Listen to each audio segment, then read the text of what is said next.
everybody, welcome live to the Jim Masters Show, live entertainment lifestyle celebrity talk show series. Jim Masters here. Thanks for joining us from all around the world. So cool to have you here. And on the eve of Thanksgiving, we want to wish everybody a very happy Thanksgiving here in the United States.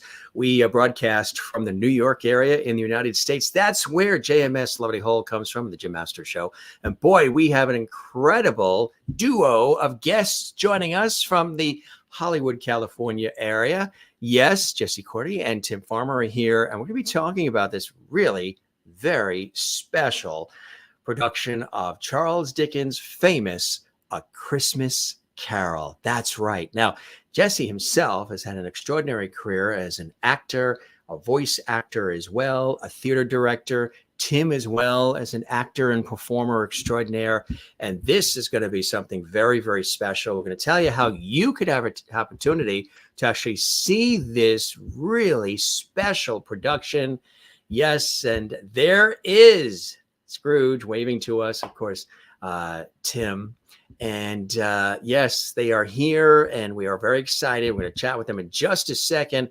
Just want to let you know, as far as Jesse, and we'll have the guys back to talk about their individual careers. You may recognize the name because he has been the voice of some of your favorite characters in some of the most iconic animated movies and films and shows and so much more.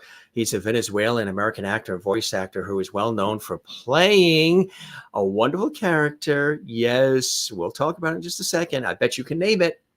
In the Broadway show, Les Misérables.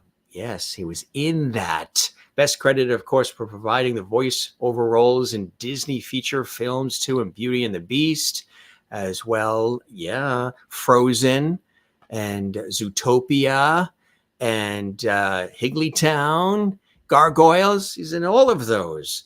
And he also has appeared in films like The Corporate Ladder, Love and Basketball, Gone in 60 Seconds, Bringing Down the House, Hulk, Stiletto, providing the singing voice for All Dogs Go to Heaven Too. Television appearances include 24 Heroes, Desperate Housewives, The West Wing. That is the short list, folks. Much, much, much more. There he is there, or right next to me. And really, really cool background. And he's here on the show. In addition, Walker, Texas Ranger he's been in, and Jag, and Boy Meets World, and Providence, and CSI Miami. He's been in all of that. He's also provided voices for other incredible shows too. Yes, here are some of the other characters. He's a legendary figure in the industry. And he also is a wonderful and brilliant director, and he's directed lots of great productions. He's provided voice for shows that include the Tom and Jerry Kids, Droopy, Master Detective, Rugrats, The Wild Thornberrys. Where on earth is Carmen Sandiego? Remember that great show? And the Batman and NFL Rush Zone. That is just the short list. Yes, and of course, Tim, a fabulous performer as well and wonderful actor.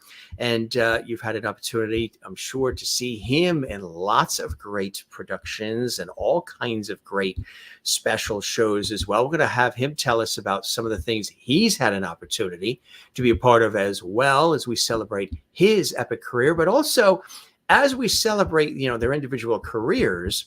And there they are again on stage. There he is in this very special production of Charles Dickens' A Christmas Carol. There you go.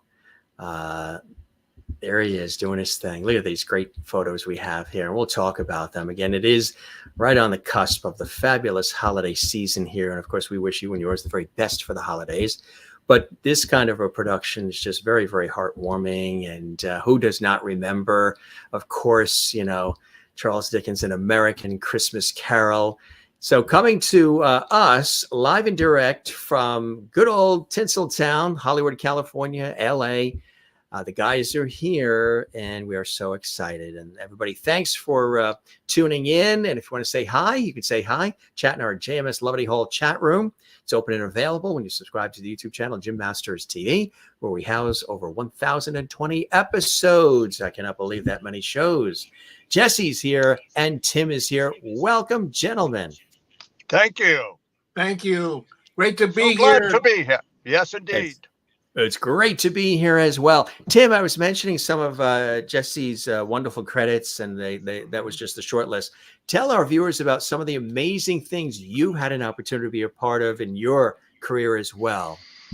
Well, I moved to New York from California in the early 1970s. And so I was fortunate enough to find Miss Uta Hagen and her husband, Herbert Berghoff, at the HB studio, and began to study with them. Within a year or so, Herbert decided to translate a play called Poor Murderer, and he was kind enough to take me with him to Broadway, and that was in 1976. So that was my first Broadway show. My second was an interesting situation as well. At Circle in the Square, they were doing a revival of the Inspector General. I'm sure everyone's seen the Danny Kaye movie. Oh, yes. And as a young actor, I had several equity principle interviews with the Circle in the Square Theater to no avail. They wouldn't I looked like a baby to them. I looked too young. They couldn't cast me, no matter if I was the correct age or not. I looked like a character juvenile. So it just happened at one point. I was doing a play at the HB Playwrights Foundation. It was a Horton Foote play, and an actor named Douglas Watson, who was known for doing many soaps. God, I always wanted to meet him. He was Mac Corey on Another World for the longest time. He passed away in real life, and they did such a beautiful job sort of memorializing him on Another World, which came as a complete shock to viewers, cast, crew. And I've actually I saw it when it aired, and I just remember how everybody felt. I was working at a television station in New York on Long Island, and they had, they were Another World watchers, and they had it on, and everybody was shocked when they mentioned it. And then they had the episode, and they actually had a funeral, and it was really, he was a brilliant, classy guy, wasn't he, Doug Watson? He was. It was a pleasure to work with him in this small play. Horton Foote, of course, is an Academy Award-winning writer who wrote the screenplay for To Kill a Mockingbird. And so we were all honored to be in this production. And Douglas, I was complaining in the dressing room one day, and Douglas said to me, I've got an audition at Circle in the Square tomorrow for the Inspector General. I said, oh, well, that's great. He said, why don't you come with me? I said, excuse me? He said, I'll go to the director. I'll tell him that I want to audition with you. I don't want to audition with a stage manager or anyone else. I'd rather read with you. So long story short, because it is a long story, I knew both stage managers very well. One was my business partner in New York City. And at any rate, so they both told me it would be impossible for me to read with Douglas. Douglas arrived. He walked in the room. He said, let me talk to the director. They walked in. 2 minutes later, they walked back out, and they handed me sides that Douglas and I would read together. We walked in 15 minutes later. They thanked Douglas. They asked me to stay. Douglas left because he knew he was incorrect he didn't feel he was good casting for the mayor in the Inspector General. It was later played by Theodore Bickel. But it was the Broadway debut of the director LeFou as well, who was the man who Andre Serban. Do you remember that theater director in New York in the 70s? He was from Romania. Yes. LeFou was his teacher. Oh boy. So, I mean, there are no simple stories with me, so I apologize for that. But at any No, rate, this is great material. The viewers love it. I think it's great. Makes the conversation rich. These aren't interviews. okay. These are conversations. So, needless to say, they gave me a monologue to read, and of course, as a young actor, I was extremely nervous, even though I had one Broadway show under my belt. But I went in, I started reading, and I hear this voice in the back with this Romanian dialect that I can't do very well. So, but he goes, Dean, you got an appointment? You in a hurry to get someplace? So he stopped me cold, and, and he said, go back out, relax, and come Yeah. back in a couple of minutes. And I did. Yeah. And the casting director was a woman named Lynn Krezel, who within 2 weeks after that, she asked to be my manager.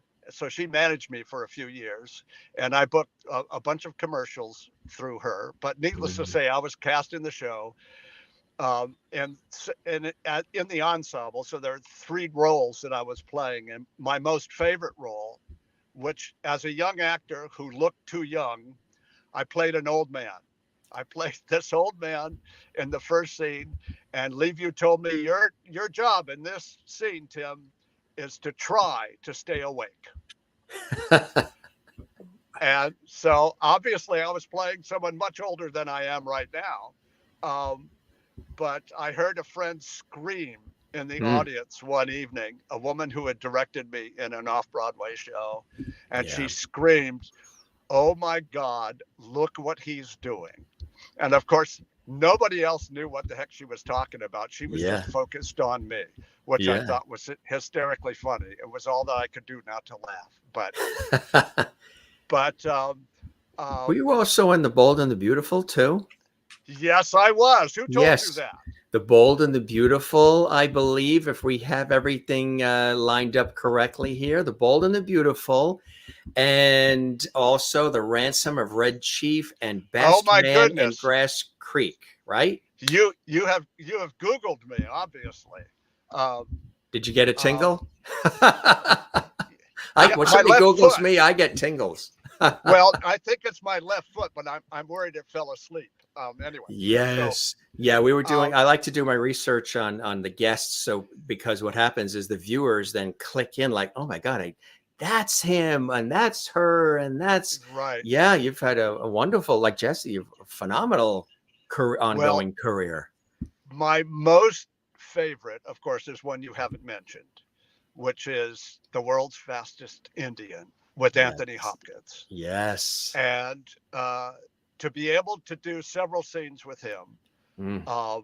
And I just played one of the boys in blue, one of the Bonneville officials.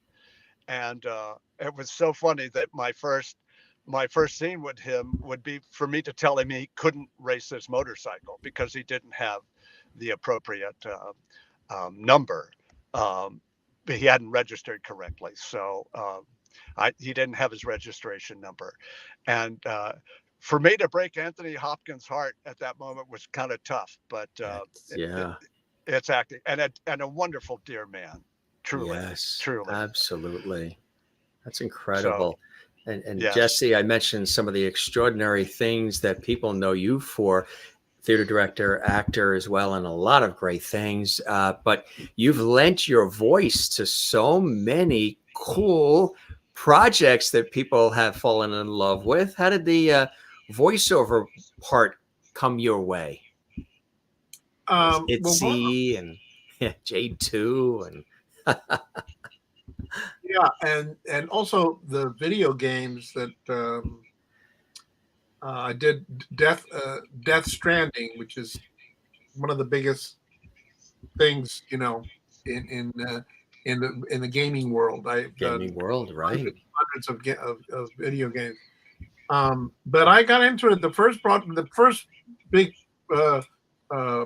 production in New York was at the Intermedia Theater with Patricia Birch directing, and we were all young, and most of those people are stars now and stuff. But I did a show called El Bravo, and a lot of dancing and all that, and singing. I'm a singer.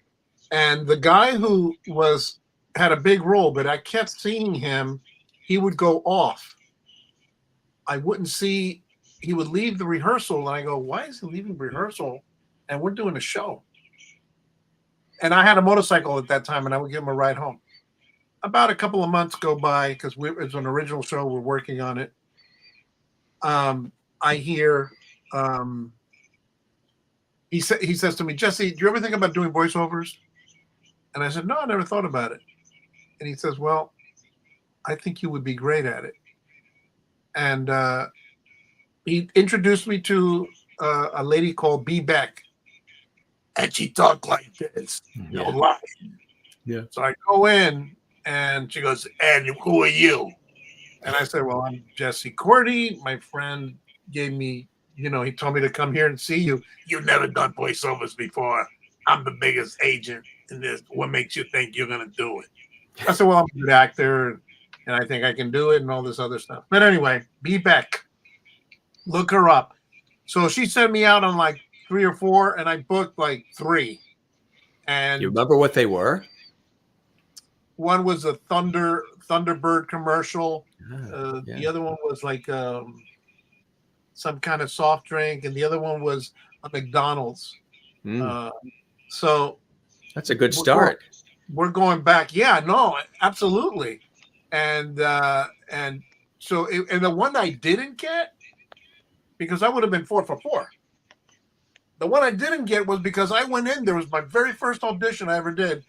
And I go, "Oh, this is how green I was." I go, "Oh, it's my first audition for voiceovers." What a jerk I was. You don't tell people you're going in there. You don't say it's your first one. I'm a seasoned veteran. I've done multitudes of them. Yes. So I said that, and I immediately when I said that, the guy went like this. He was writing stuff. He goes, "All right, go ahead."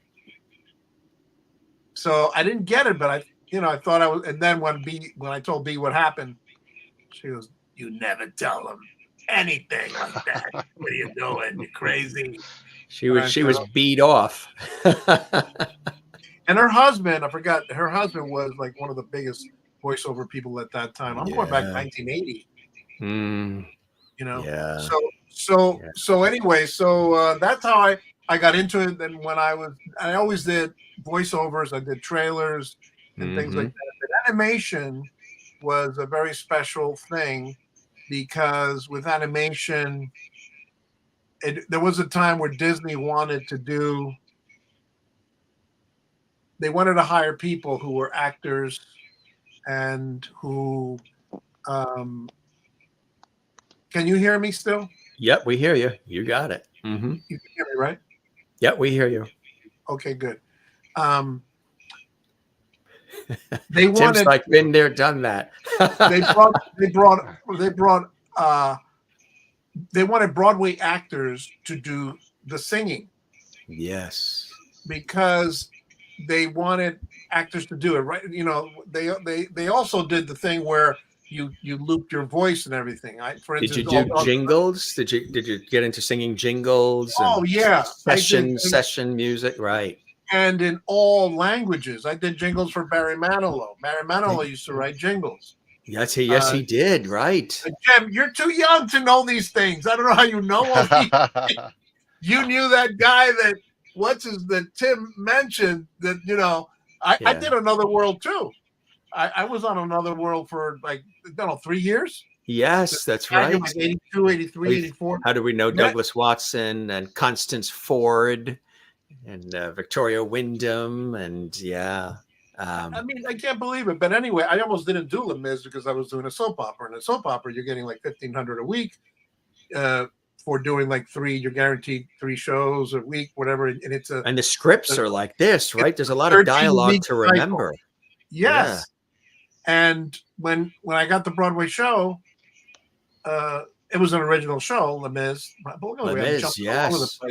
You're asking me about animation. I'm talking about Broadway. But no, it's good because Les Mis is amazing. Yeah. So I said no to Les Mis because I didn't get the part I wanted, and My wife said to me, "Are you kidding? This is an original thing. That's a soap opera."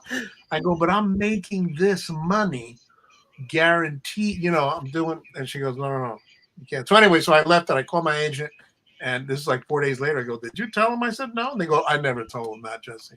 So I don't know if my wife maybe was in cahoots with my agent and said, "You know, I'm going to talk him out of it because whatever. You know, the Miz was the biggest thing ever. You know, people talk about Hamilton, and They still, yes, I it remember. was. Yeah. We were Yeah. on 60 Minutes, 2020. We were on Yeah. every show. We, you know, It was huge. Yeah. but they wanted to get real Broadway actors to be singing. Like I sing for Charlie Sheen, for instance.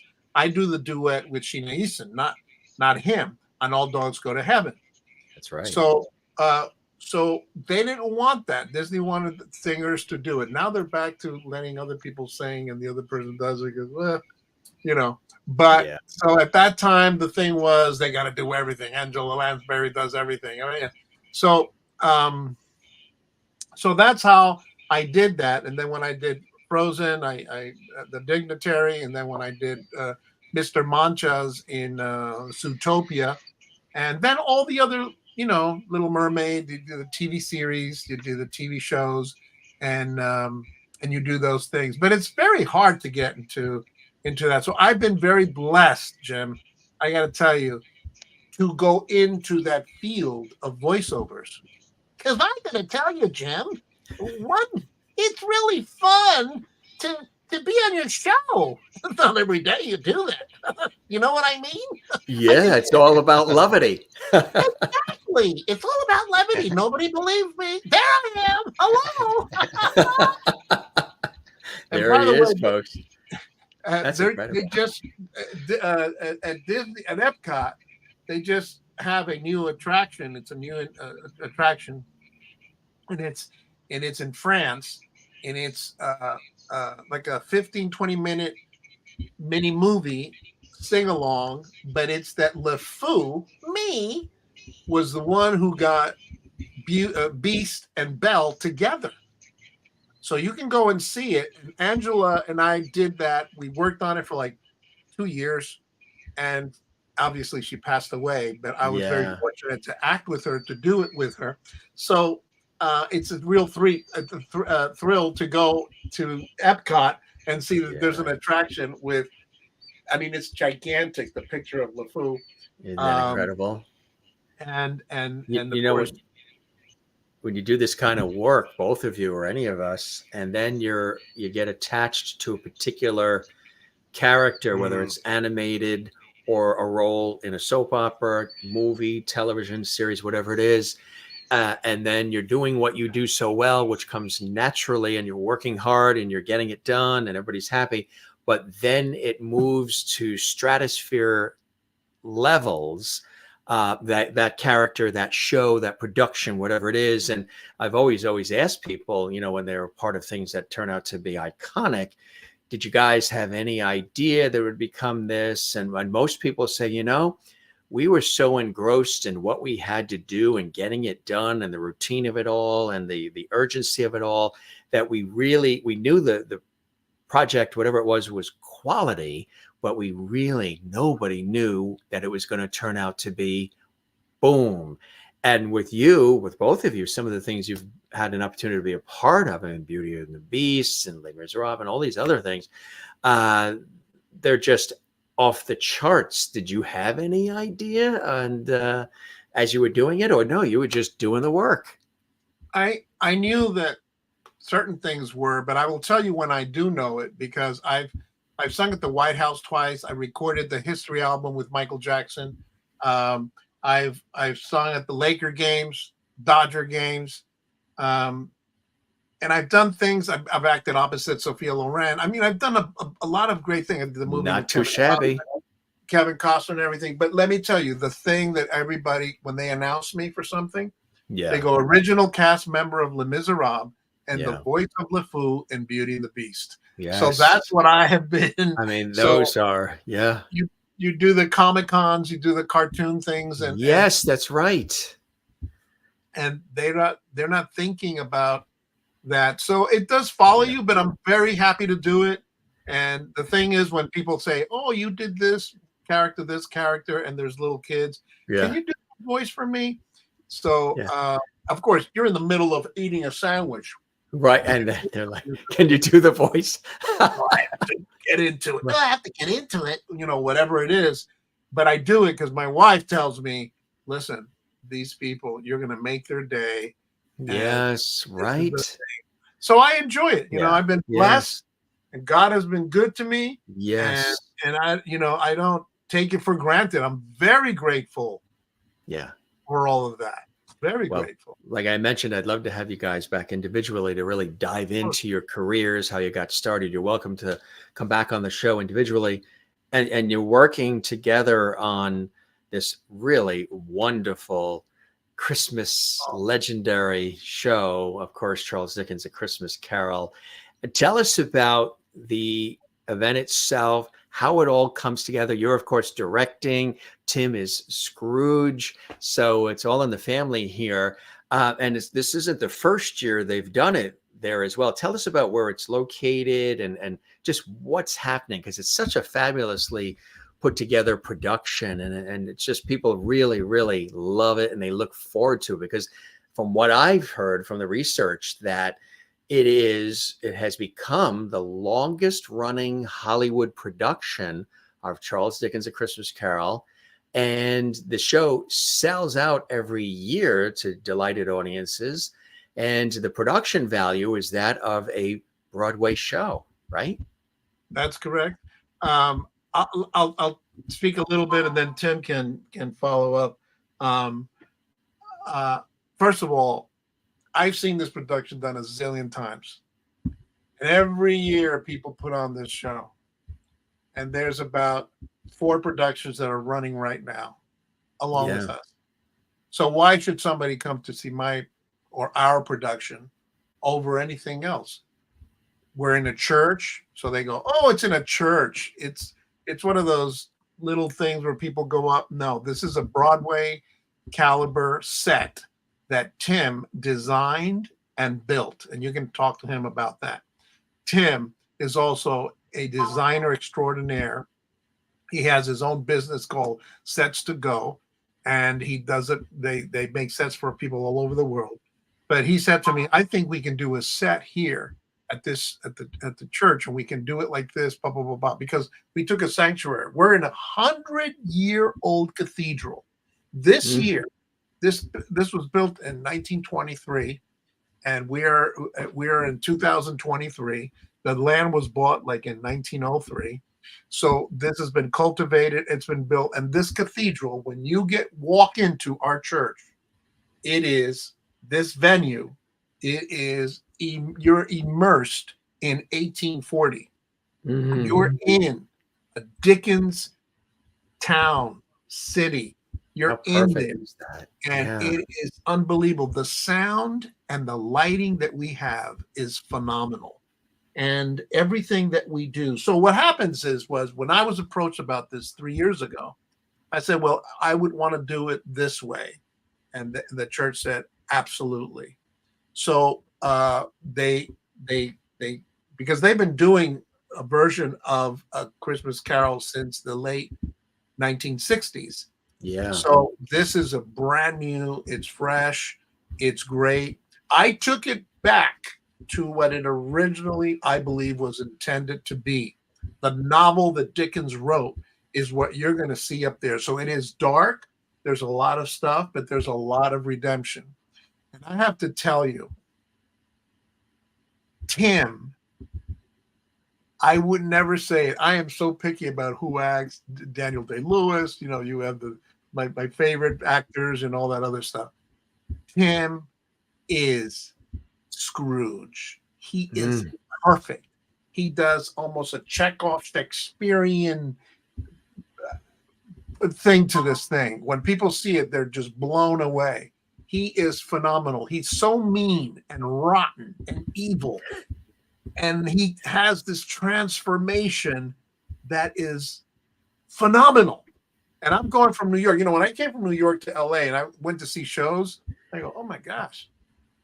Is there theater in LA? What is going on? so it wasn't, you only had like people doing tours, national tour of this and that, and they're not as good. They hire, very young kids, but it doesn't have that spice. This show has spice. You're not going to see people with pierced nose things and the face completely tattooed. Their faces hairs is orange and purple. You're going to see anyway, the culture hasn't affected Dickens. We are telling the story of redemption as Dickens wrote it. So that's what makes it. That's why people come to this. They go, "Oh, I feel like I've seen it now. I have seen a Charles Dickens." People go, "Oh, I saw, the Muppet movie. I've seen this. This is, in my opinion, better than the Broadway version that they did last year and that tours around every year." So anyway, so that's what I'm letting you know about it. And it does have, of course, it has little special effects and things like that. The costumes are fantastic. They're, but Tim is phenomenal. I'll let Tim tell you a little bit about it, how he feels about it, and what he, this is funny because I've done, not just when I do, press junkets for other big shows and stuff, but this way of doing it, I like that you said it's a conversation. This is conversational, right? Like Dick Cavett, Johnny Carson, Merv, Mike, Steve Allen, Regis, with a modern twist, modern vibe, but conversation we're having here. Yes. And I love that because this is very different from any of the ones we've done so far. Right. So Tim, I'm not going to talk anymore.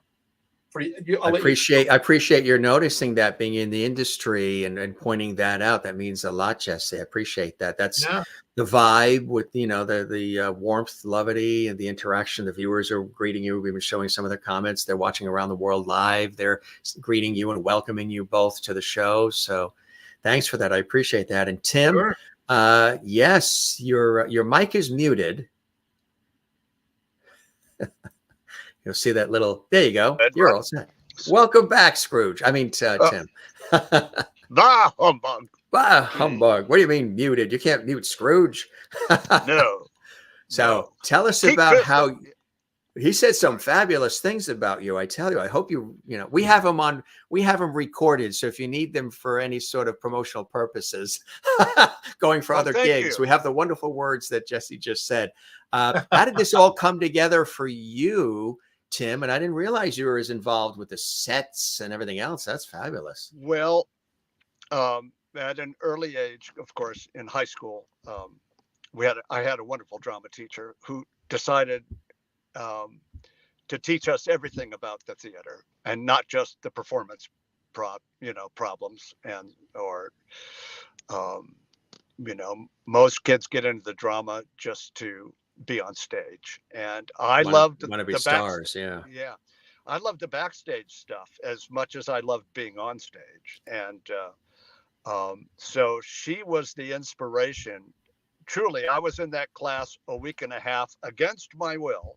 My sister dared me to take a drama class, and within a week I was sucked in for life.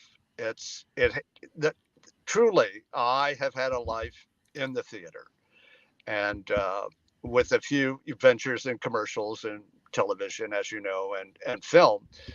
But it's always, my home has been the theater. So, and obviously, as we spoke about earlier, in my training, Herbert Berghoff found out that when I applied for his class,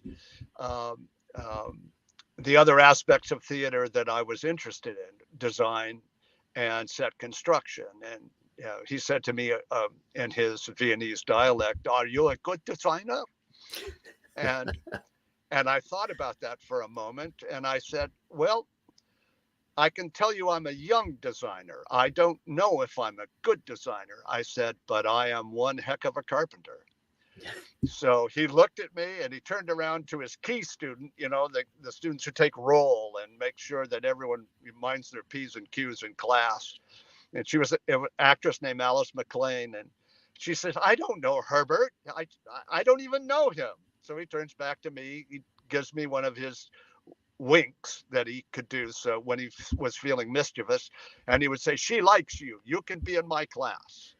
So I started within 2 weeks later of building almost all of these sets, stage managing shows, lighting shows, um, doing sound for 10 years straight.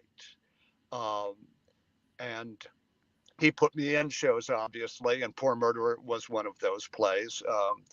And there was one moment that Miss Hagen was going to have her Broadway, not a revival, but she was coming back to Broadway. I believe that was either 79 or 80 in another translated play called Charlotta. And that's a whole different thing. Charles Nelson Riley was also in that. Oh, Charles Nelson Riley, The Match Yes, Game, born in Hartford, Connecticut. Exactly right. So Charlie was his own unique individual. And it was the second night we were running, and I was standing next to our production stage manager, Mitch Erickson. And Charlie came up and he said, "Boys, whip out your equity cards." And we're looking at him, we go, "What?" He said, we're going to burn him in effigy because this thing is not going to last another week. We might as well get out of here. So it was, unfortunately, it was an ill-advised Broadway vehicle. She later, I think we lasted 2 weeks, and she went on to do a tour of colleges and stuff, of which I stage managed that as well and drove her all over the country. Yeah. And but they loved it. Nobody the American public would be interested in something by something about JFK, but not a woman named Charlotte von Stein from Vienna, who was Goethe's lover. Nobody cared. It didn't matter. So at any rate, I've digressed, but we all have. That's part of the road. Yes. So my first wife's name was Ann Abrams, and she was a publicist with Fred Nathan Associates for years when I met her, and we fell in love and got married. And that's actually the first time I saw cats and unknowingly saw Jesse's wife, Julietta Corti, in Cats. And later on, when Les Mis came into town, or was coming from London, Anne was the press representative for Les Mis. And I, of course, knew a little bit about Jesse before we ever met. And subsequently, a year or two later, I was not working as an actor at this time. Anne did not want me to be married to an actor. She had enough of actors in her work. So I chose to build scenery, and I was working in the prop shop that did all the furniture for the Broadway Les Mis. So it's just 6 degrees of separation. It's so interesting. And a year after that, we found out that they were going to do a resident company in LA, and always wanted to move to California. And so we packed up and moved, and I ended up getting one of 3 stage manager spots on that production. So for me to move back to California with a good paying job was the greatest blessing in the world for me. And it was only a year after that Anne decided to divorce me for reasons I'm not going to mention right now, but it had nothing to do with me. Anyway, and my good friend, Billy McIntyre, who is gone now too, but a wonderful actor I'd worked with in The Inspector General on Broadway, called me up and said, "So what are you going to do now?" And I said, "Well, I don't know." He said, "You're going to get back into acting, right?" And I said, "Oh my goodness, it never occurred to me." And he said, "Get off the phone. I'm going to call Leanna Levy, my commercial agent, and I'm going to get you an agent." And this is, remember, I told you the story about Douglas Watson. This is the way my career has gone. Very rarely have I booked work from an audition. There's been an angel or somebody in my way Yeah. to push me in the right direction. Yes. It is so uncommon. Shows that I would win awards for here at the Actors Co-op. When Jesse first came, I would audition for other places, other theaters, and I couldn't even get a call back. So it's been a peculiar road for me. Yeah. So at any rate, Billy hooked me up with Leanna Levy, the company called CLI. It was Cassell Levy for years and years.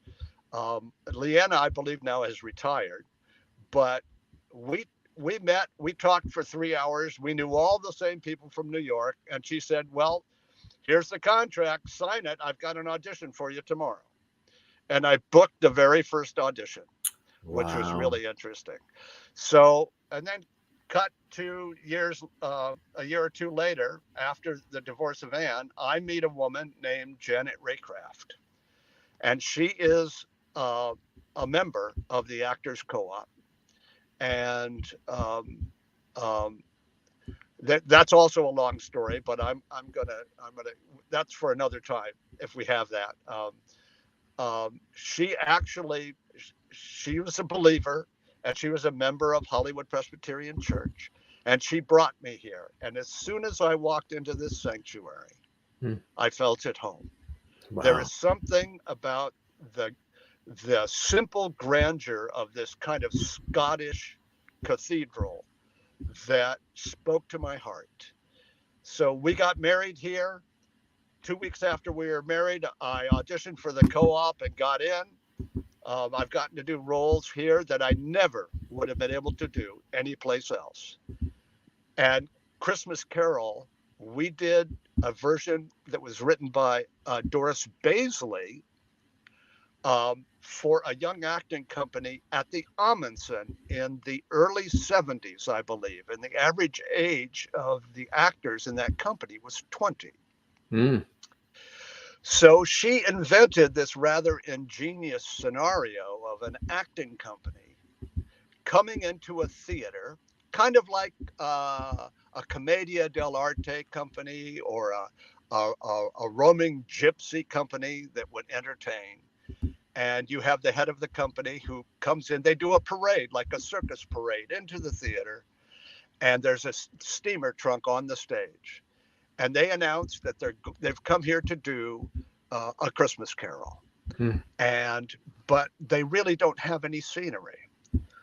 They don't tell you this, but all of the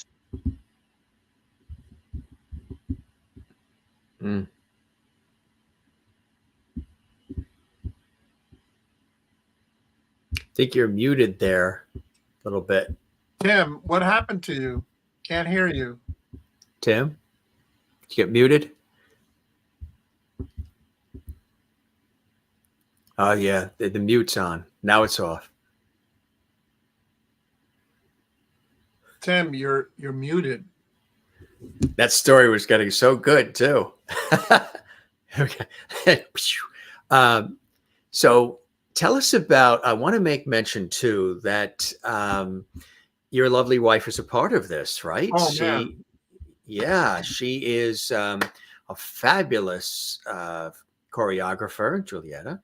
And she started in Broadway, the cast of Cats.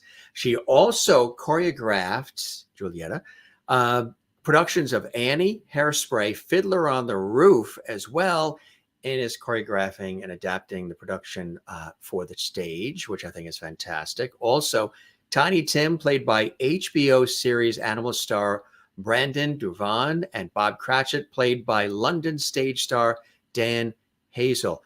You guys are surrounded by some extraordinary talent, huh? Including we are indeed very blessed. Yeah. Tim, I don't know if you can hear us, but we still can't hear you. Nothing in there, Tim? You were doing so well, and the story was getting so good. You want me to text? Should I text? Tell us, while you're doing that, tell us about some of the other cast and crew that are in it. Well, my wife is not only the choreographer, but she's also the adapter. She adapted from the novel. So Yes. she is, every time somebody does an adaptation, it's a little different from what other things. So she adapted this. So she's very, very, very good with that. But we have, obviously, we have a very gifted cast, and Kimmy Walker is playing Christmas Past, and she's a Broadway actress as well. She's also the producer on this. Oh, wow. So obviously our church produces it, but she's a producer. She does all the stuff and everything. So that's kind of, you see her there in the white, the pictures you just showed. She's keep going up. If you keep going up, there she is in white. You see that she's Christmas Past, and she's wonderful. And so all the actors, everybody, I mean, we have dancing is unbelievable. And it's one of those, again, it's like you're seeing a play and it moves very fast, because normally when you see this play, it could be over 2 hours with an intermission. We don't have an intermission. But when you see it, you go, oh my gosh, that's all you see. You saw all three ghosts. You see his conversion, his change, and you have all the fun stuff that's with it. So it's very different from everybody else. And we're only doing it's funny because like I said, we could charge way more, hundreds. People are charging $300 to go. I was going to say, have you had, because it's such a high quality production, has there been talk about live streaming it for people around the country and beyond? That's something that the church would have to figure out. I could see people wanting to see this. Yeah. We do tape it, and we have the 4 cameras going when we're doing the show. We have, we'll be taping it, but the streaming is something that they might look into down the line, huh? It's one of those things, but that's why we keep the prices really low. 35 for VIPs, 25 for. I mean, if you go on the website of achristmascarolhollywood.com, where you can purchase your ticket, or you can purchase it from the fpch.org site as well. Either one will send it. We want to bring people in to see it. People that they may have 4 or 5 kids and can't afford to pay $200, $300 for these shows.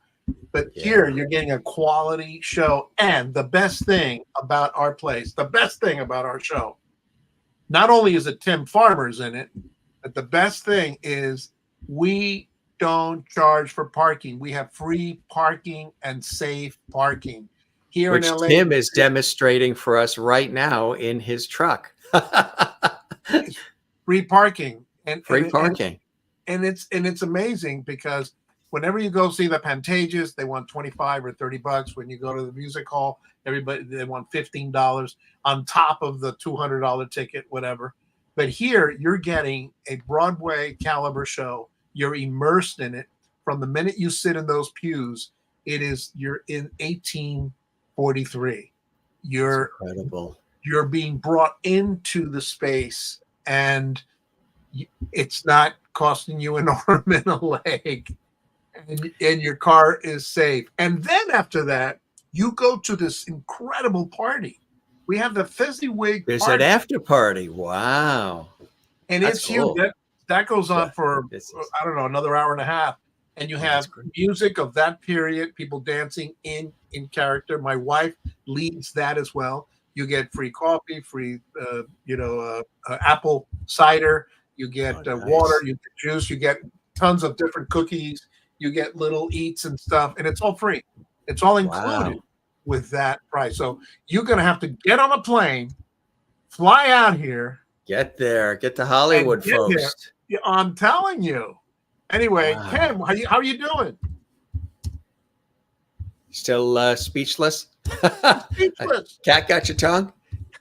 It's been so moving being on the Jim Masters show that you are tongue-tied. You have no... strange. It just sort of popped out of there. Well, let me tell you something. Today's Tim's birthday. It is. Today is Happy birthday, Tim. Happy birthday, Tim.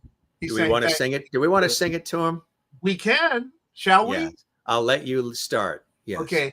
Happy birthday to you. you. Happy Happy birthday birthday to to you. you. Happy Happy birthday, birthday, dear dear Tim. Tim. Happy Happy birthday birthday to you. you.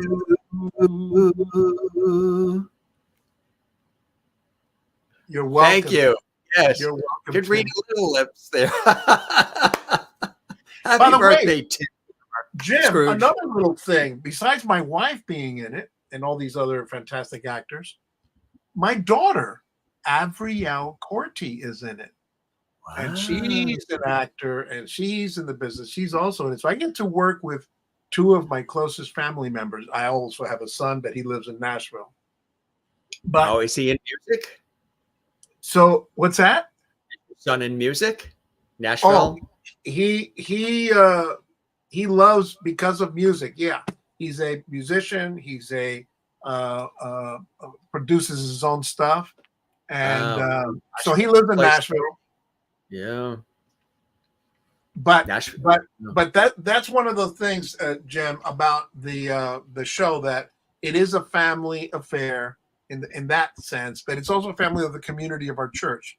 And I think Tim was talked about the two different theaters that there are in our church. We have two professional theaters in our church, and they're called the Actors Co-op. That's the company that has them. And right now they're doing Lewis and Tolkien, which Tolkien, who did obviously the Fellowship of the Ring and C.S. Lewis, Narnia, they by chance meet in this bar, in this pub, and they talk about their lives together. It's a historical thing from letters and stuff that were put together, but that's running. It's been running to rave reviews and stuff, but it's only had 2 more weeks. Yeah. So wow. You're seeing quality stuff coming out of LA theater, and I'm so happy, about that I get to do that. Then I get to direct it, and I've had what you've done. You've directed so many wonderful things too. There's a whole other side of you as being, a fabulous director as well. Yes, I got to. I've been able to learn from all the best. I've worked with the best directors in theater, from Joe Papp, John Caird, Trevor Nunn, Liz Swados, Julie Taymor. These are the best, and I've gleaned and learned much from them, and I get to bring that into the work that I do. So fantastic, huh? And this is something very, it's intimate. You get a chance to actually see the participants, meaning the patrons, the people that are coming, the parishioners, people that are coming into the facility, which once you walk into, especially this time of the year, but any time of the year, when you walk into a church or a synagogue or a place of worship, all of a sudden there's just something very special that happens. Everything is heightened, lifted, deeper, warmer, more loving. So now you have this iconic, beloved production of Charles Dickens' A Christmas Carol done inside an iconic Presbyterian church as First Presbyterian. It just adds to it. Not that it's not fine in a theater or in an auditorium or anywhere else, but there's just something, especially during this time of the year of the holiday season, of having it done in such a spectacular location as that beautiful place. Oh my gosh. Yeah, that's a beautiful. Yeah. Yeah, it's it adds something, right? You've done this before there. What happens? What happens to everybody, the cast, the crew, but also those who are the attendees who are enjoying it? What happens? It's like there's a certain civility, certain honor, respect, love, warmth that I think we're all craving, that we're missing from our society, from our world, all the craziness going on. And then you come into a place like this that's beloved, revered, and so spiritual and inspired. And then you have a production like this that everybody knows and grew up with, combining all of this together. It's a very magical moment for everybody, isn't it? With all of those elements playing off each other. 100%.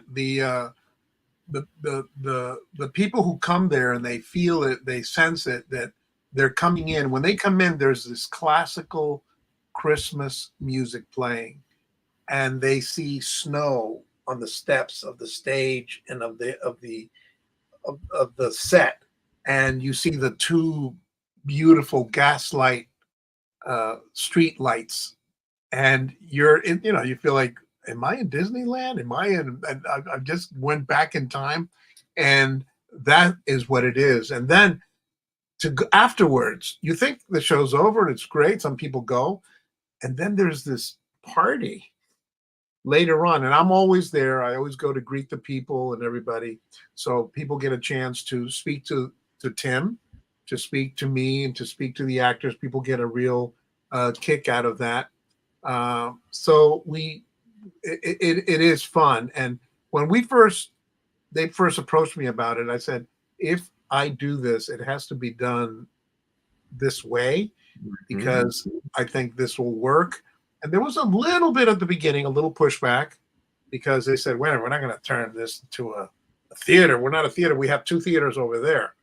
And I said, yeah, but those theaters only have 99 seats. We want to fill this venue and make it work and stuff, but that means we have to get lights. We have to get this. We have to get sound. We have to, I mean, and of course, you have to get good adaptation and stuff. So there is something magical to it, but I love my church. I'm all about redemption. Obviously, I am a believer in the sense that I believe in God. I believe in Jesus. Christmas means a lot to me. Don't take the Christ out of Christmas, Absolutely. It's Merry Christmas. Yeah. And, that whole thing about Jesus is the reason for the season, but you don't have to be. You can be an atheist. You can be whatever and come see this play, and you will enjoy the play, because it's about life, and it's about human interaction, and it's about conflict and how to overcome those things. And it's about helping the poor, helping those that are destitute and who aren't as blessed. Some are not as fortunate as others, but so that is a major part of it. We do not, it's not about Bible thumping anybody and anything like that. We don't do that. We don't even invite. If they want to come to our church, they can. They're welcome. They know the services, the hours and stuff. But the fact that it's taking place in a church, the sanctuary, it's a holy place. It's a little different than when you walk into the theater. And one of the things that I noticed about when we rehearse and we work and we do that stuff, it is a whole different attitude. Nobody uses profanity, for instance. Right. In the theater, that's all you hear on stage. These days, right. Yeah, that's right. That doesn't go on. That doesn't happen. So people have to be smart. Shakespeare had incredible characters, and none of them used profanity. Even the people who would use profanity. You don't have to. You're telling a story. You want to be able to reach as many people as possible. And now in theater, my big beef with the people, Jim, is that I grew up. He talked about Stella Adler. He talked about these different Chekhov, and he talked about that acting and what we learned about being authentic, being real, is now a different thing, because the culture has influenced what acting is. Acting is what you think it is. So if I'm a plane, I can be a plane, then I'm not a plane.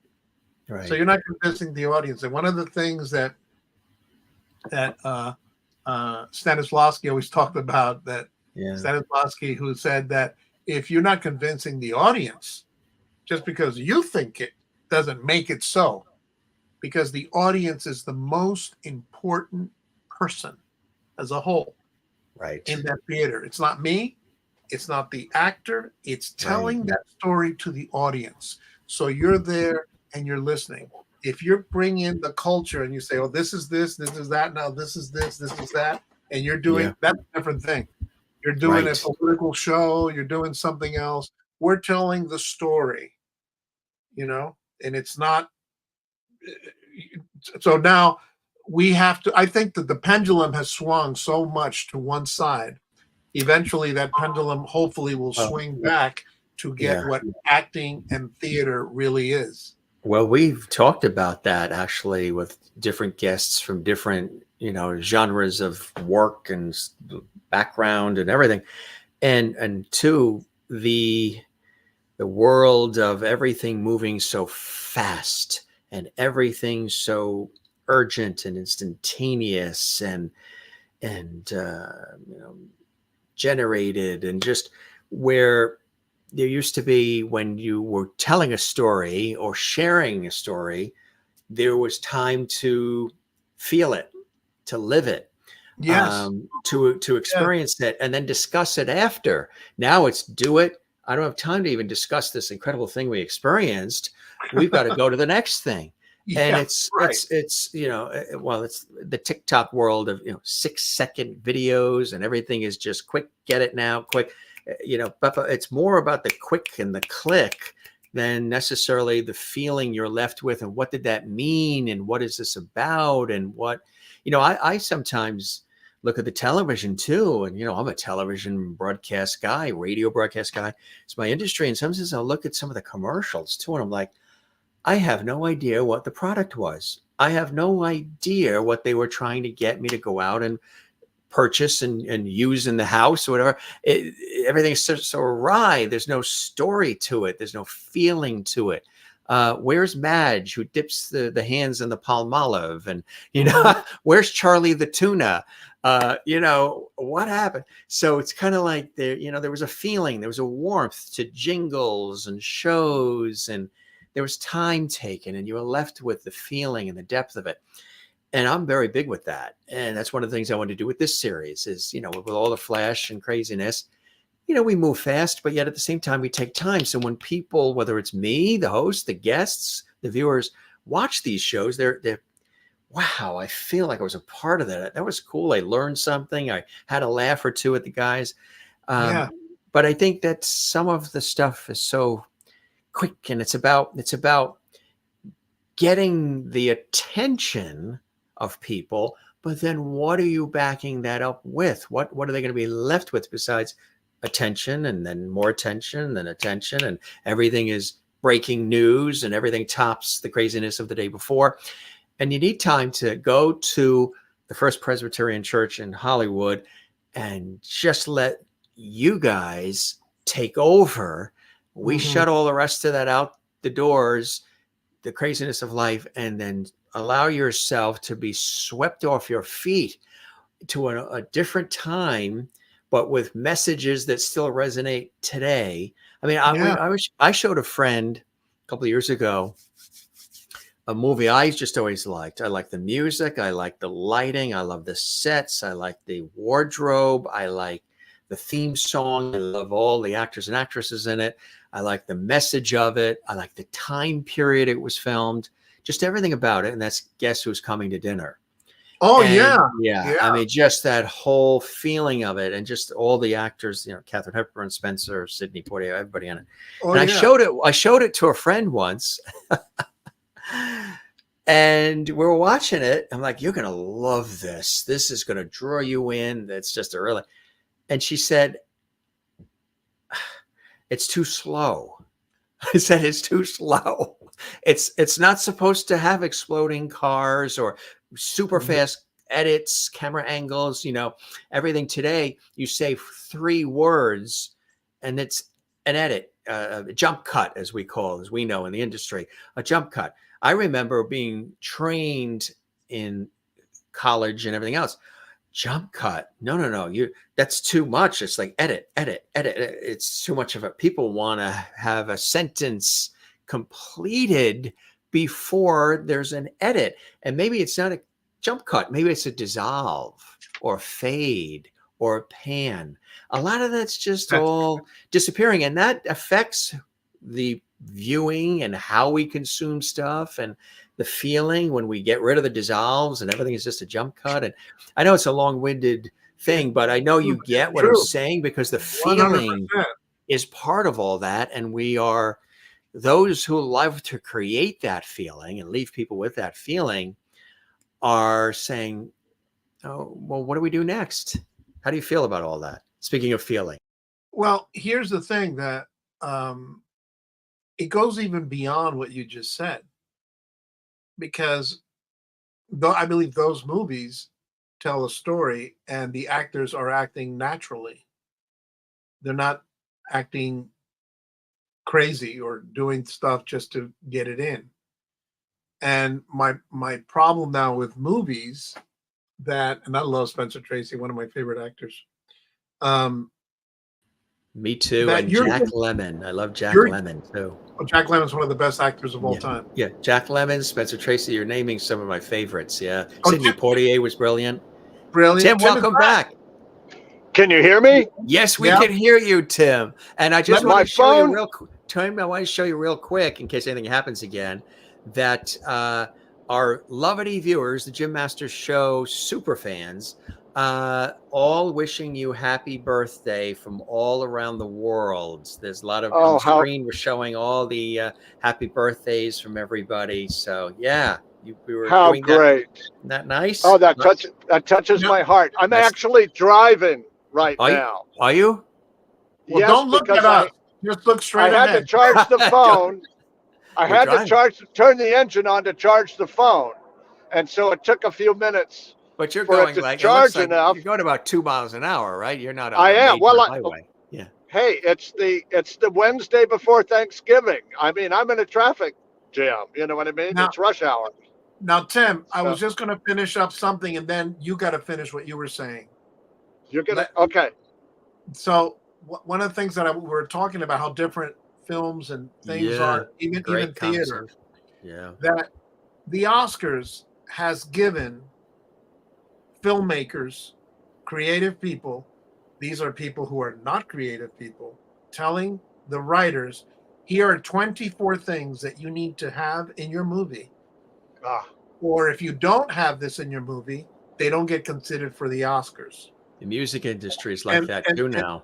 And same thing goes with network and Netflix and all the different people, HBO Max, prime television, all of it. Yeah. You need to have these things, or you cannot do it. Sometimes I'm watching a series, and I see, they just had to get that in, and now I won't see it for the rest of the show, but they just had to get it in. Get it in.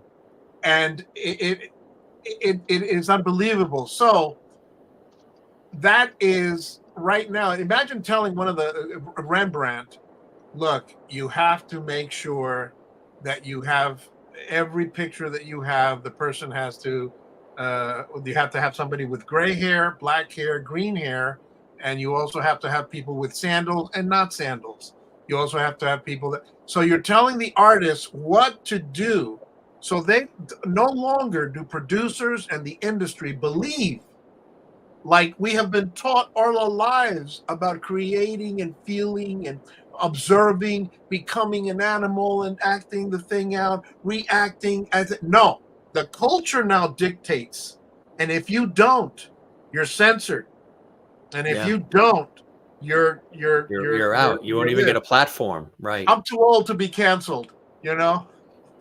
I'm too old to be canceled, but this is what happens. This is the sad thing, and that's why it's tough to go to theater. That's why when we, the co-op and other people, when we do things, we do classic things and things that are promoting, just normal life. That could be controversial, could be stuff, but that you have to, and this one has to be a hero, Yeah. If you're going to have this character, you have to be a hero. She Yeah, has it's to like be a cookie cutter sort of approach, the factory Yeah. assembly line. Okay, everything is like, well, you hear that a lot, sometimes even in music and everything else.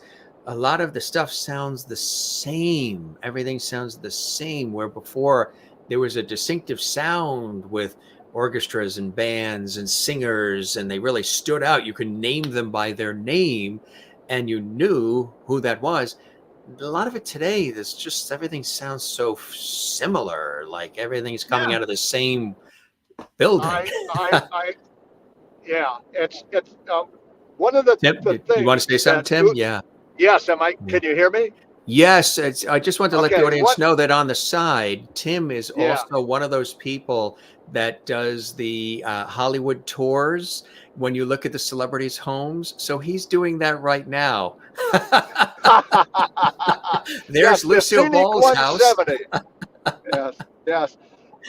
Without getting myself into an accident here, Yeah.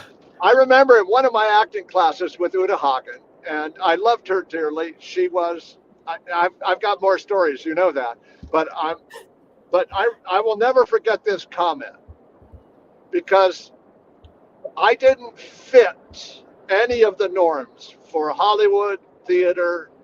I wasn't pretty enough, I wasn't old enough, I was too big in my acting or whatever. But she said this to me. She said, Tim, what is your unique quality? What is Tim Farmer, and I'm Unique moving quality. ahead now, playing Scrooge? Why is he different from everyone else? And that's going against what Jesse is, I mean, the point Jesse is trying to make is your uniqueness puts you out of the picture right now.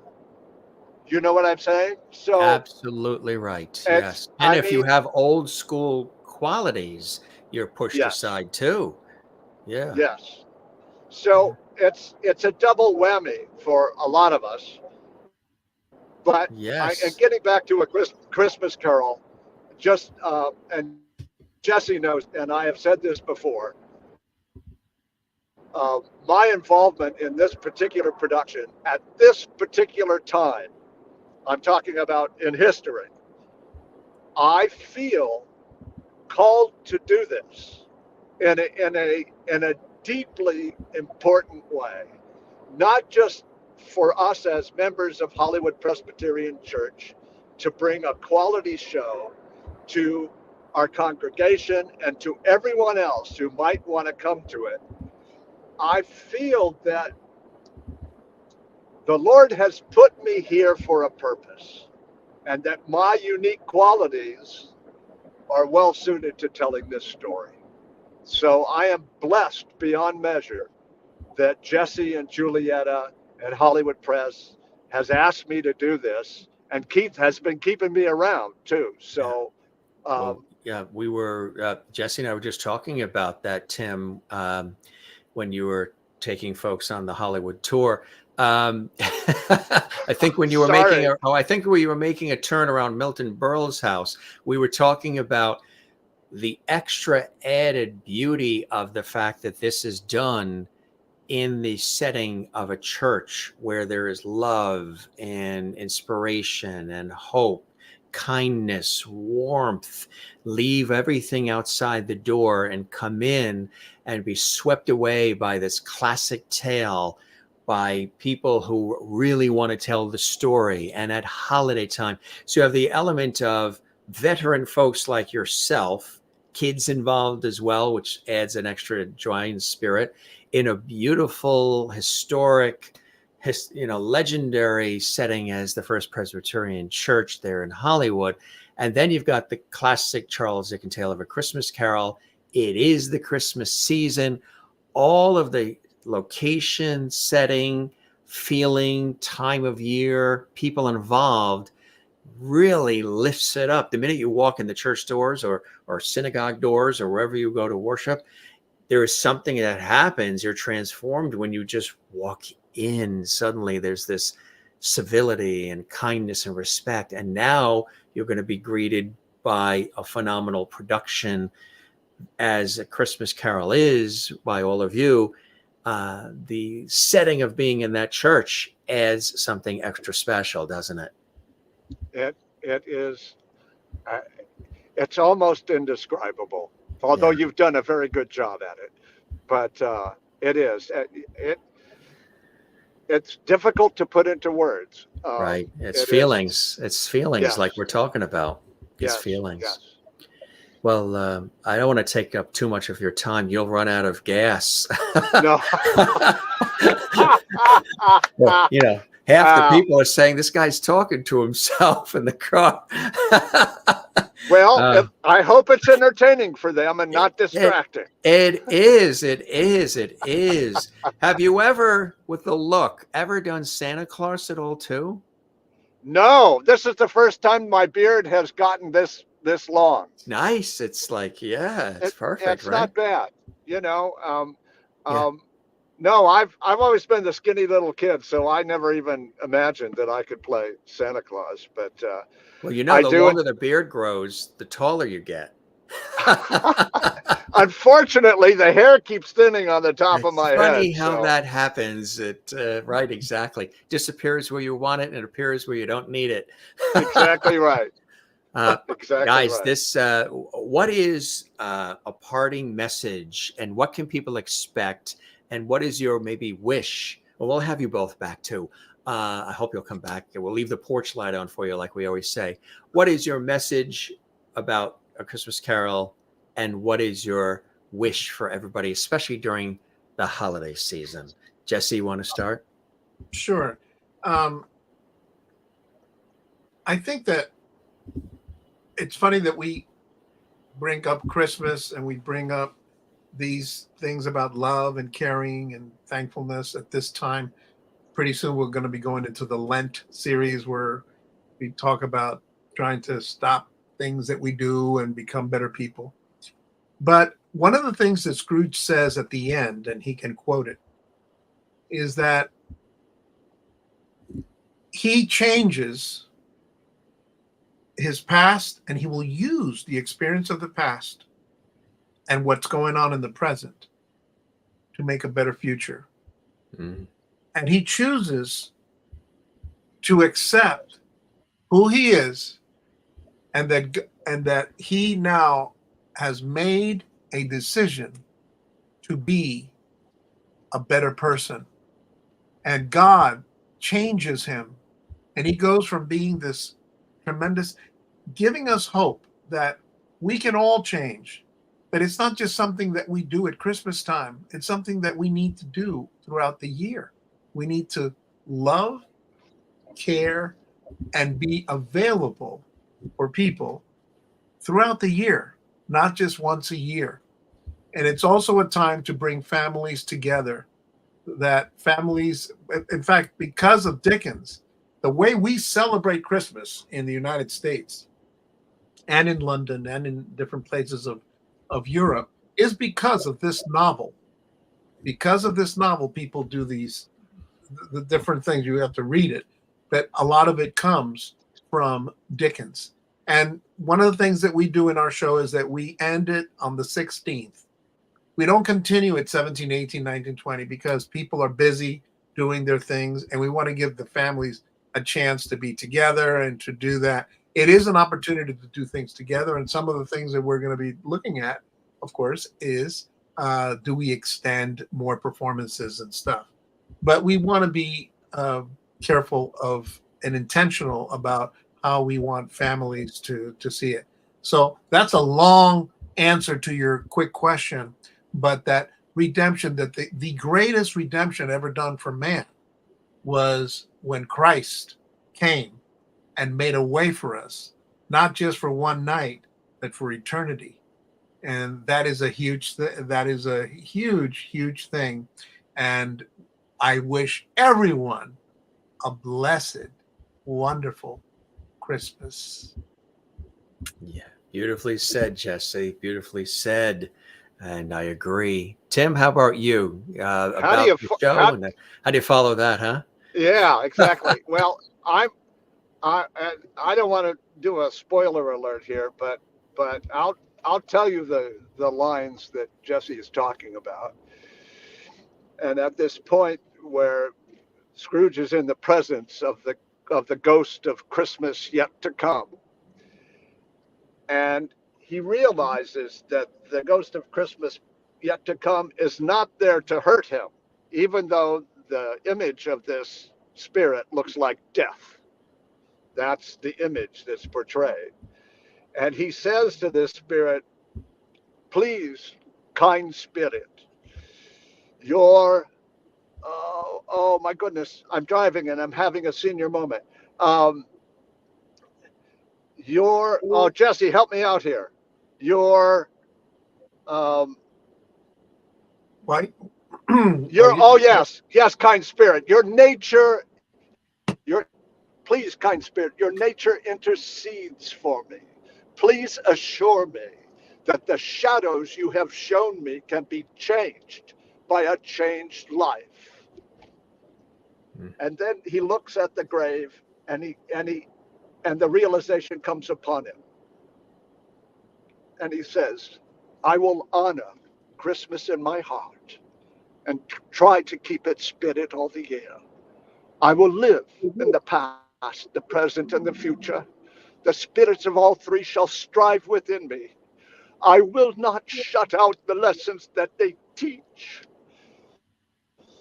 Then he looks at so in essence, what Dickens is saying is keep Christmas in your hearts throughout the year. The kindness that you feel and that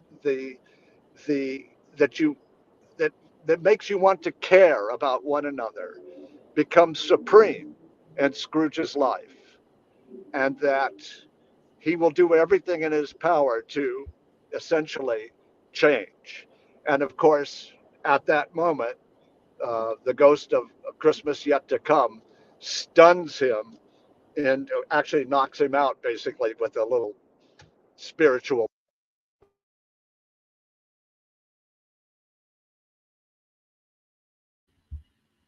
I think we got I think you the got gist muted of there it. a little bit, but yeah.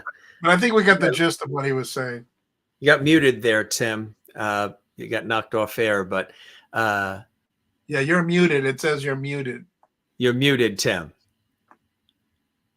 I'm not sure he hears the. It might have knocked off his hearing of it too, but that was a movement there. That was from above.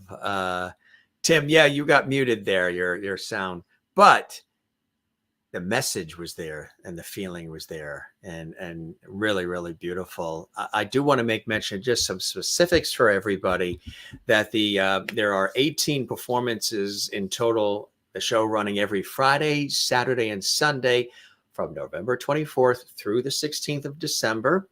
As we mentioned, the tickets are available at achristmascarolhollywood.com. Showtimes, the performances Friday and Saturday evenings at 7:30 p.m.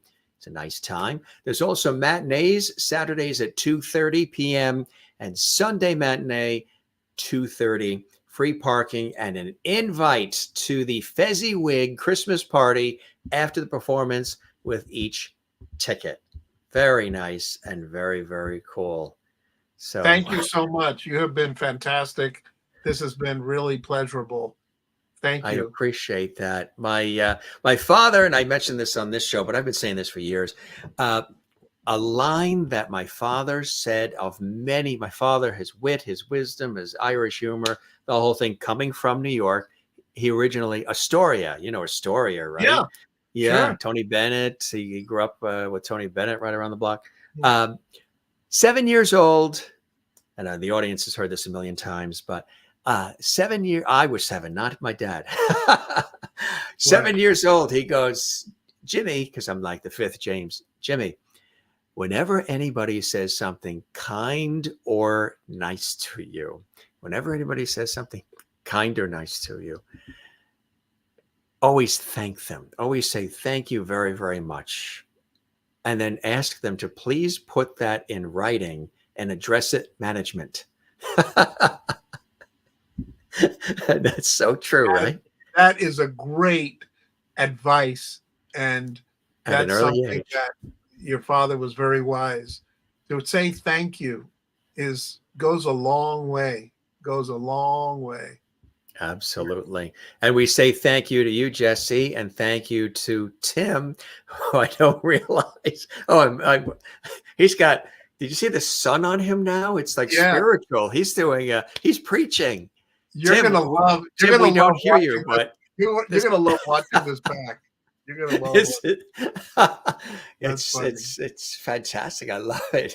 With all the lights going through, it's like there's a religious experience happening in this car. If you just look at the video, the shadowing in the video. Tim, happy birthday. That's great lighting on you too. It's adding some nice color to the skin. Tim, we love you. Hey, Jesse, same. And again, thanks for stopping by. We love you guys. Thanks for everything. And just want to God bless you. And thank you for that story of your dad. I like that dad story. Thank you. My pleasure. Thanks, Tim and Jesse, for being here and sharing your stories with us. Good luck with all you do. Kathleen's in New York City. You'll come back. Yes, you guys will talk about your individual careers. And spread the word if you know other folks you think would like to be on the show as guests in all the different disciplines.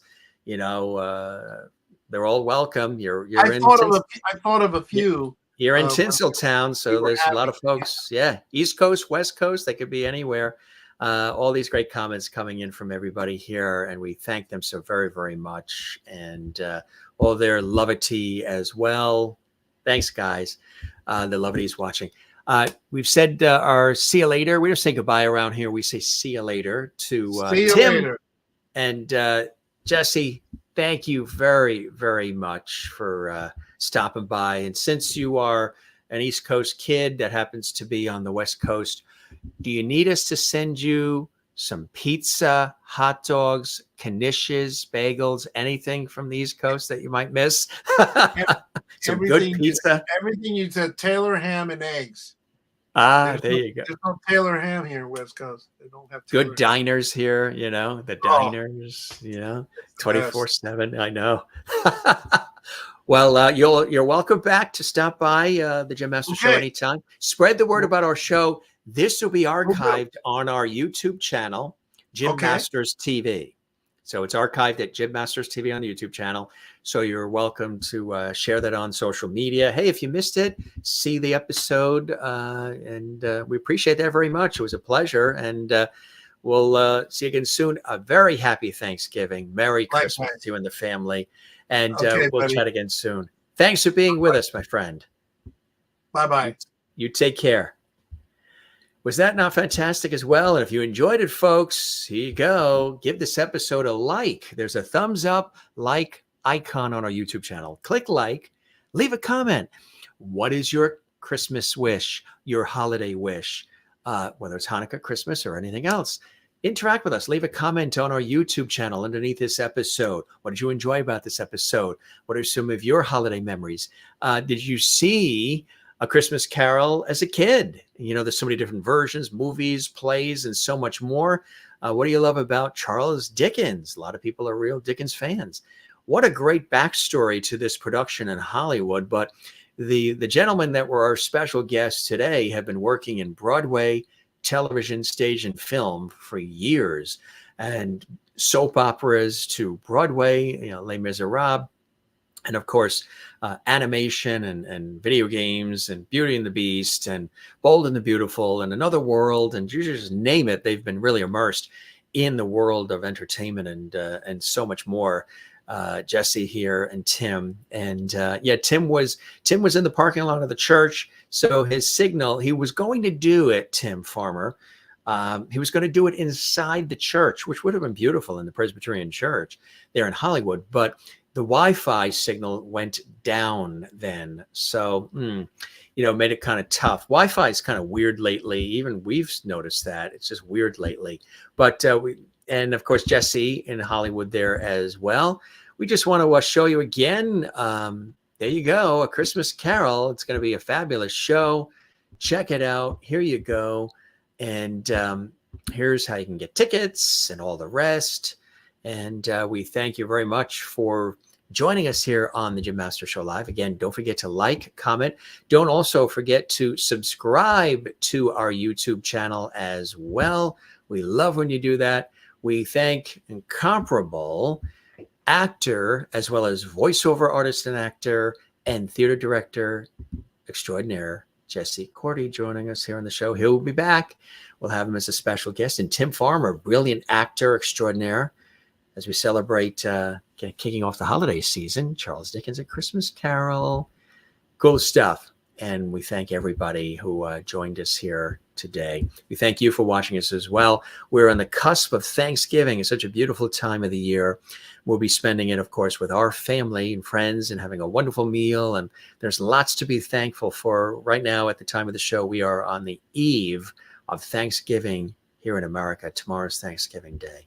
So from me and my family and everybody at the Jim Master Show Live series, I'm thankful for all of our fabulous guests. I'm thankful for all of you, our lovedies that watch, those who are very expressive, and they comment and they write and they share the comments and they share the links on social media, some of which you see here in the chat room. We try to throw a few comments on screen, and the thousands and thousands and thousands of you who watch from around the world. We get hundreds and hundreds and hundreds of pieces of mail, emails, daily, which is amazing, with people expressing how much they enjoy what we're doing here. And we are thankful for that. We thank you, and we're so grateful that you watch, share, support, and enjoy what was created 3.5 years ago and almost 1,020 episodes ago, called the Jim Master Show Live series. Really, I couldn't believe when I started this that it would get to this point, this level, this amount of shows and guests and viewers, and just the interaction and the vibe and the feeling that we have here for and with all of you. Let's keep it going, right? Let's keep it going. Lots to be thankful for. Be grateful, be thankful. Have a very blessed holiday for those that celebrate. And enjoy the quality time. We're going to do that as well with our wonderful family. We love you all. Happy Thanksgiving, everybody. Take care. We'll see you on the next episode. We've got so many more episodes, so many fabulous guests that are coming up. We're working hard behind the scenes to put all these great shows together. Sometimes it gets crazy putting these shows together because these are big shows, lots of content, a lot of moving parts, and conversations, not just interviews. And it's just really cool stuff. So love it, love it, love it, love it. So from Mr. Levity and the Levity Hall gang, we say happy Thanksgiving. We will see you on the next episode. Keep supporting, sharing however you can, raving about what we're doing here. It makes a difference. As much as we're putting out all these episodes, you out there, it's like you're part of our campaign aids or something. You're out there telling everybody and sharing it and supporting it. And we notice the comments. We see when you're sharing it on your social media. We see the thumbs up and likes, and when you subscribe to our YouTube channel, Jim Masters TV, and when you let us know what you enjoy, we see all of that. Love it and appreciate it. So be well. Have a fantastic Thanksgiving. Tomorrow's mashed potatoes. Love that. I love the Thanksgiving meal and the Christmas meal as well. Stuffing and the pies. And of course, the people, the loved ones. That's what it's all about. Kathleen, you as well. Thank you very, very much. We appreciate that, and hope everybody has a happy Thanksgiving that's going to be observing that. If it's just an everyday day for you, well, we hope you have a phenomenal day as well, wherever you're watching around the world, morning, noon, or night. One of the many things I'm thankful for, you, Mr. Levity. Thank you so much for everything you've done and continue to do to bring us such amazing episodes. Thank you, Maureen. It was wonderful seeing you in New York City. Got a chance to see each other in New York City when she was in town, which was great. We had dinner at Patsy's Italian Restaurant. We'll have some photos we'll post. Yeah, good stuff. And everybody that's watching around the world, thank you for all these great comments. And thank you, Jane. And we appreciate that. And all the comments that are piling up here. Love having you here. One more time, we thank Jesse and Tim, two legendary actors and performers in this industry, and really, really wonderful to have them here.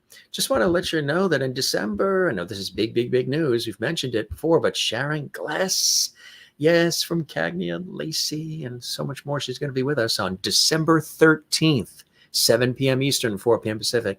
December 13th, a JMS exclusive, the iconic Sharon Glass, brilliant actress. She's got a new book out too. She's stopping by Levity Hall to join us on the Jim Masters Show Live series. All right. So that's that.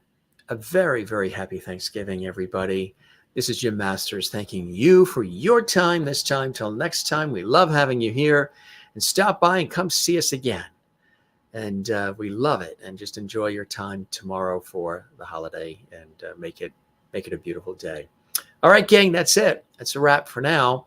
But we'll be here in Levity Hall. We'll gather again. We'll keep the porch light on for you as well. And thanks for stopping by. It's always a great time when you're here. Don't forget to love one another. Take care of one another. And as we always say, love yourself.